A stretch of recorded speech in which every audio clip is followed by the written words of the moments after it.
Hiriyaa dhugaa dhabdee abdiin muratiin yaatiru. Hiriyaan dhugaa yeroo ammaa hin takkata hin jiru. Ilmi namaa gara lama qaba, tokko ka ittiin si jaaru, tokko ka ittiin si muru. Ka ittiin si jaaru qarmi isaa dooma homa takkaan muru. Ka ittiin si muru qarmi isaa finiina akka albee foonii akka haaduu waaciru. Si ijaaruu caalaa si diiguuf kan jarjaru.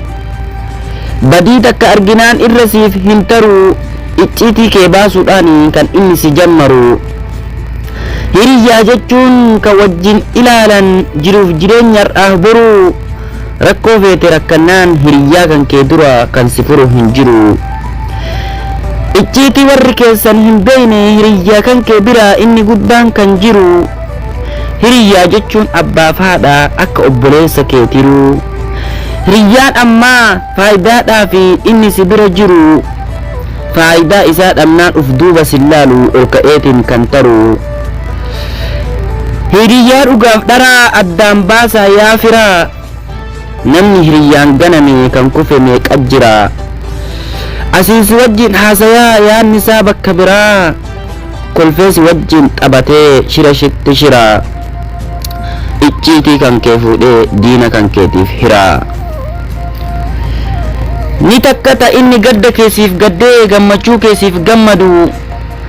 Kan waliin isinif baatee isinit dhiitu aduun. Hiriyaa dhugaatii kan ati barbaaddu, kan jiruuf jireenya har'aa boruu keessatti si fayyadu. Kan gadda keessiif gaddee gammachuu keessiif gammadu. Kan si kuffisuu caalaa si guddisuu barbaadu.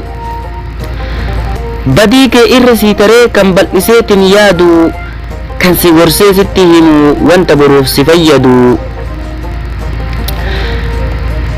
Kan yaada kee qooddee fi yaada isaa siif qoodu. Hiriyaan dhugaa badhaasa kan namni ittiin gammadu. Galata Rabbii galchi namni hiriyaa dhugaa qabdu. Galata Rabbiif galchi namni hiriyaa dhugaa qabdu. Hiriyaa jechuu akkamiin laaltan isin yaa ummataa. Waan hiriyaa kana yoo dubbadhu garaa kootu na gubata. Jiruuf jireenya namaattu hiriyaa dhagaafata. Garuu kan ati hiriyaa jettuuntu albee siin muru baasu boolla sitti qotata. Hiriyaa dhugaa kan qabu ana moosii himoo isa laata. Martuu osoo gaafatte garaan isaa gubata. Ka hin amanne caalaa ka amantus nyaata. Kanaaf harkaa badee namuutuu hooqata. Namni hiriyaa dhabee kophaa ofii jiraata. Bakka bu'aa hiriyaa ufuma taasifata.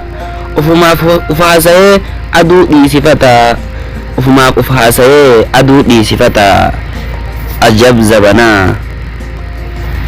Kan walaloo barreessee isiniif dubbise Sufiyaan Muhammadi. Akkasumas YouTube channel Tulluu Show subscribe godhaa. Warroonni hanga ammaatti subscribe gootanii jettan ulfaadhaa galatooma. Akkasumas share godhaadhaa.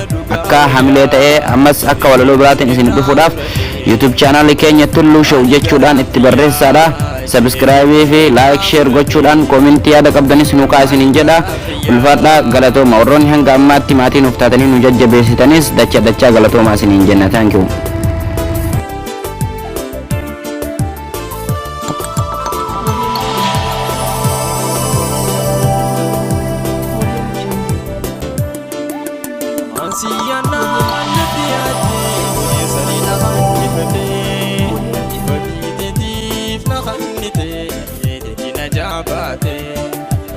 Allah ya bolla na kote, khalurana afate.